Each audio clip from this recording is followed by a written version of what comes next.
Ginagawa mo, Junjun? Ay, wala ma, nire-ready ko lang yung pang-Christmas party ko bukas. Ay, magisingin mo pala ako alas 5 ng umaga. Ay, ang aga nun, Junjun. Ba't naman kita gigisingin ng ganong oras? Wala lang, gusto ko magising ng umaga eh. Baka kasi malita ako sa Christmas party namin. Ay ba, 40th Christmas party. O, ganado siya. Samantalong yung pasukan niyo, tamad na tamad kayo gumising dyan. Sige na, matulog ka na.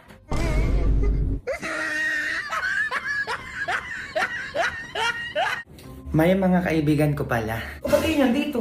Ay, namamas ko po, tita. Sa aming Ay. Matanda na kayo. Namamas ko pa din kayo. Ay, naku, tigilan nyo. Ba naman yan, ma? Minsan lang naman yun. Ay, naku, so, buti pa magsiuwi na kayo, ha? Ano, unahin ko pa yan? Ang dami pa akong gagawin dito. Ba yan, pero kagabi nung nalasing siya, tigpabay-banad yung pinamimigay niya. Ay, alam ko na, may mogo-mogo ko dyan, tsaka soju. Sakto, Bi, gawin natin yung trend sa TikTok, yung paghahaluin yun. Ay, gawa ko dyan, Bi, tapos painom natin kay mama. For sure yan.